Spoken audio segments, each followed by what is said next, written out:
Hey guys, this isn't a video I wanted to make at all. Seth Scump Abner, the King OpTic Scumpi, Scumper Jumper, has decided to put the controller down. Has decided to retire from competitive Call of Duty. He has fallen on his sword so that Dashi can return to the lineup. Both him and Hector didn't want Dashi to leave OpTic. So Hector made the decision to let Scump retire and let Dashi return to the starting lineup.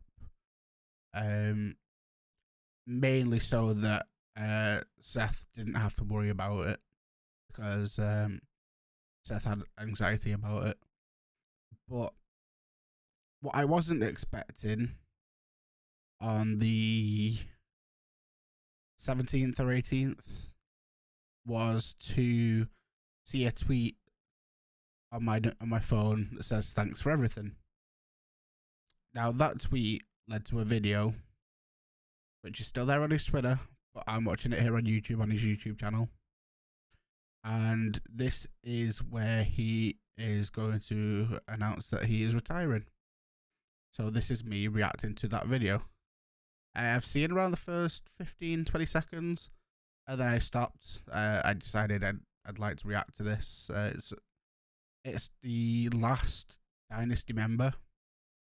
Formal's still competing, but he's in Halo. He could have come back to CoD one day, but with the state of how CoD is, I doubt it. Karma's retired. Crim6 is retired. So a lot of the main players from when I first started watching Call of Duty are gone now. JCap, Nadeshot, Rambo. Rambo's been gone a while, but you get the point.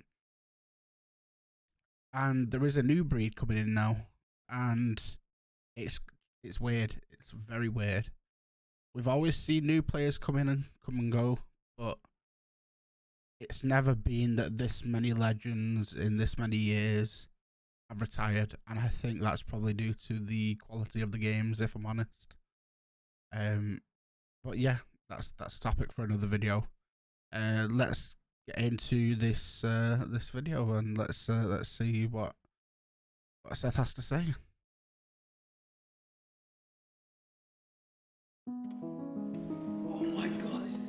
Yeah, shut the sea. What's good, kid? You came? I can't believe you fucking came. Formal's here too. Formal. Is that Karma in the background too? Creator. Maniac. AMBOs. That's on the white though. Yeah, this house is alright. Yeah, it's cool, I guess. And it's such a clown. Could everybody please come over? It's time. I'm nervous. Everyone, come around the island if you could. Just wherever. I'll go all over here. Thank you for coming, everyone. I already know this is going to be sad because of the piano. All right. First off, yes, thank y'all for coming. It's a very big day in my career. All I've known for the last 14 years of my life, some of you may know this, my competitors, my fellow competitors, it's all I've known, it's all we've known for a very long time. Coming into the year, I didn't know what to expect. That's true. I mean, we were running it back with the team. Honestly, high expectations. People expected a lot out of us. Things fell short. It happens. That's part of competing. Been on OpTic for a majority of that time. Long and I've time. had the support of all of you in this house today. I couldn't thank y'all enough. I mean, looking around, it's really hard for me, just because I have had a crazy amount of support throughout my whole career, not only by fans, but by everyone here, so thank you. To all my old teammates, thank you. You guys really have molded me into the person that I am today, and it means a lot. I mean, I've learned so much through the bad decisions, the good decisions. It really has taught me a lot in my life. And this is just the booze while I'm crying. This organization has always been like family to me. I mean, Hector has cultivated that since day one, and I appreciate that. I've known a lot of y'all for a very long time. I mean, Ray winged me from the start, literally made my career what it is. And I've continued to grow stronger and stronger along the way with the bumps, with everything. Again, good decisions, bad decisions, it's all added up to now. I've obviously never found myself in a situation like this. I'm a little nervous and apprehensive for the future, but I'm also excited on top of that. Content's always been something that I've wanted to do personally. With the CDL and how high things are nowadays, like, you know, like, it's hard nowadays to do content. Stuff's still the goat though. Content on top of competing is really hard just because of how high the competition is. It's just hard, and it's something that I've always wanted to do, but thankfully with the great team that I had, Ant being there, and the addition of Brandon back, I hope people are happy with the new roster at the very least. I think you guys are going to be absolutely disgusting. That's an amazing team, to be honest. You as a sub duo with the pacing, it was kind of an easy decision. Like, I'm not like that. Like, I'm not fast like that anymore. Like, these guys, they're different, and it's a hard decision. But bringing Brandon back made sense. Life's too short to hold grudges or be mad at each other, and I hope he uses this opportunity to be a good teammate. And Brandon, I'm gonna be on your ass.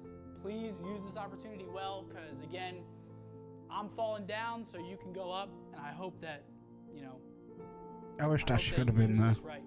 To Ray, Ender, Kyler, Ant, obviously, JP, all my past coaches, everybody. I mean, I'm going to be supporting you guys to the end. You guys know that. I'm going to be rooting for y'all. That's easy. You guys are like family to me again, so I hope you guys I hope you guys fry.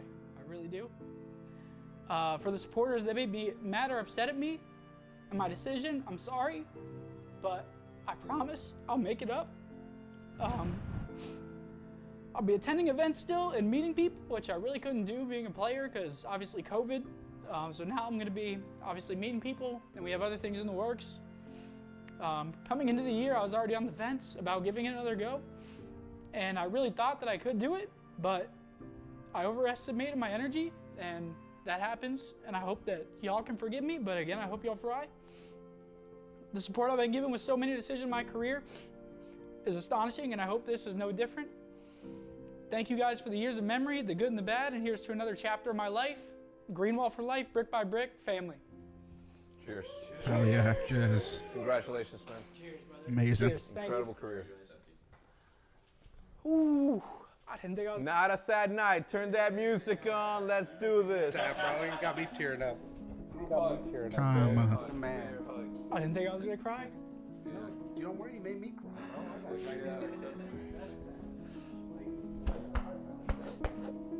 It's just hard, bro.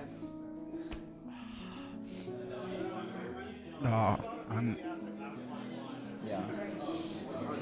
hey, Holly. But it's not a sad night. It's a happy night, new chapter in my life, so let's have some fun. Hell yeah.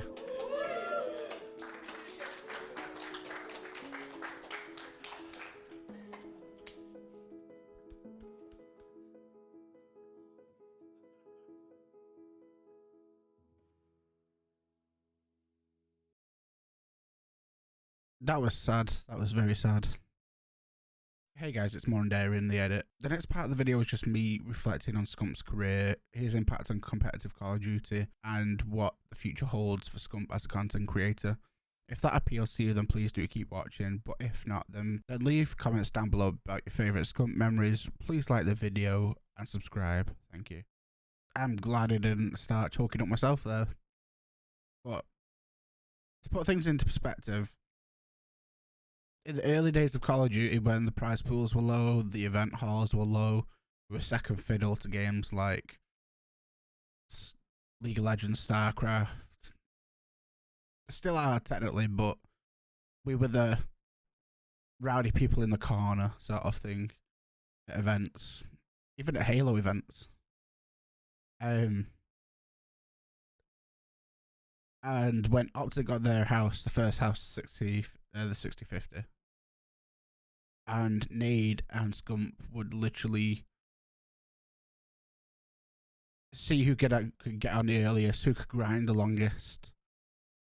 That pushed Call of Duty to be what it is today, in my opinion. They pioneered the content side of YouTube, along with the likes of the rest of OpTic, the rest of FaZe, brands like Obey, Fear that are no longer around, and really made CoD into what it is today, like on the content side. When Nade left OpTic and Scump became the face of OpTic on the competitive team and content wise, there was always that thought in the back of everyone's mind about what if Scump retires. I mean, there's been rumours of Seth retiring for the past 5 years now, since 2017 when they won champs, and it's just been a thing every year. And I think Seth himself would probably say that he probably took it year by year, and it would depend on the CoD. He definitely rode out some bad CoDs, World War II, Vanguard, for example. He's rolled out some massive changes in the game, like squad spawns and 5v5. And 5v5, for the most part, was alright, but it probably needed a better spawn system to be more viable, because those squad spawns are absolutely horrific. The ability to maintain spawn is so hard, and the spawns are so unpredictable. There were several times in the Vanguard season where you would see a team spawn behind another team in a tiny part of the map, where the opposite side, where you would want them to spawn, there's no pressure there. It just doesn't make sense. And going back to the content side of things, Scump's going to be creating content now, which I'm so glad for, because he's sacrificed a lot of money to stay in competitive Call of Duty, and for the most part, people will say he has carried competitive Call of Duty for a while, and who knows, I guess we'll see if that's the case or not when the next Call of Duty League matches, well, not league matches, the major qualifiers continue, and who knows, maybe Shotzi or someone else on OpTic can step up and fill that void. And I know that's a lot of pressure. That's a lot of pressure to put on someone's shoulders, but I think it's a natural fit. I think Shotzi has the personality, he has the drive to be the next sort of Nade Shot Scump sort of figure in Call of Duty. But if he's gonna put his mind to it and do that, who knows? But he should absolutely take every opportunity he's got. For me, the word GOAT is used too much. I think the real GOAT of Call of Duty probably is Karma still. I know Crim6 has more championships, but Karma was such an underrated player. Such an underrated player. He did everything that you needed him to do, and he did it without needing to be told. He was the perfect player to do all the shit that your star players can't do or won't do. I'd say in terms of a GOAT list or the best of all time list, the OpTic Dynasty have to be in there at 1 through 4. If I had to give it an order, it'd probably be Crim, Karma, Scump, Formal. And then after that, you could probably say people like JCap, Clayster,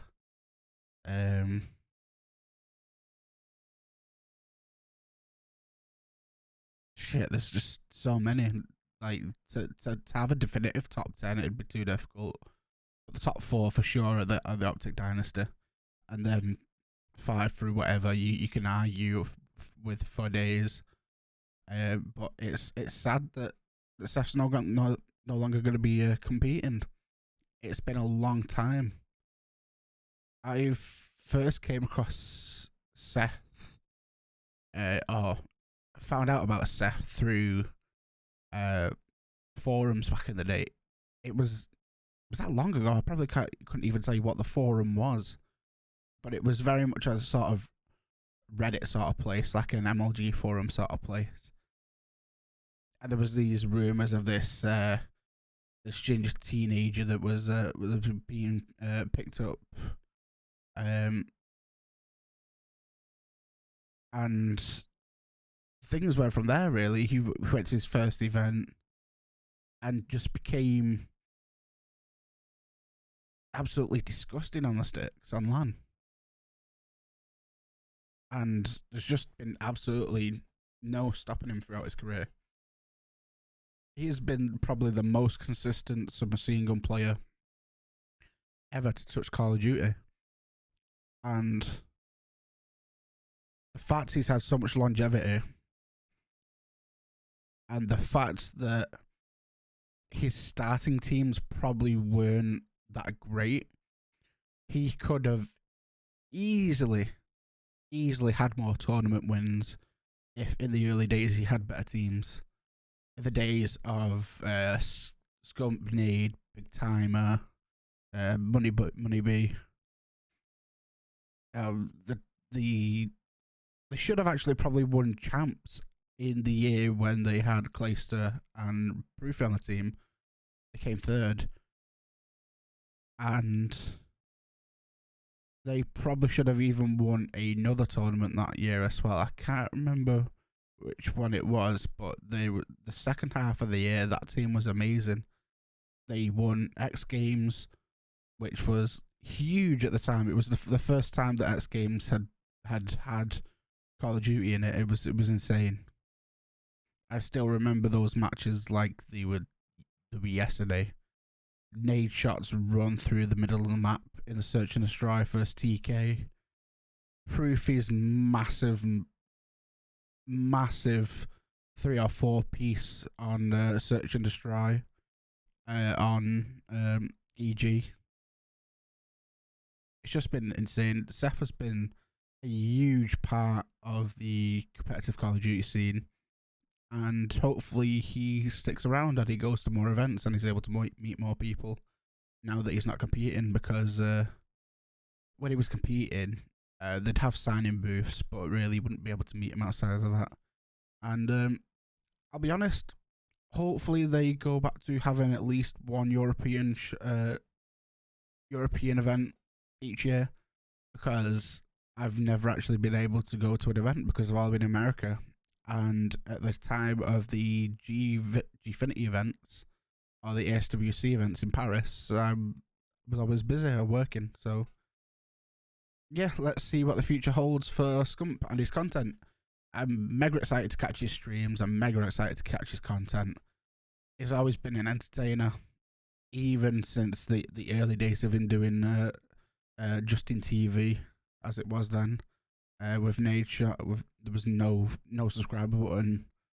It was insane, and all the way to now on Twitch, he could probably become one of the largest Call of Duty streamers, content creators there is. So I'm excited to see where he goes. But that is going to be it from me. Thank you for watching. Leave your opinions in the comments. Leave your favourite moments in the comments from Scump.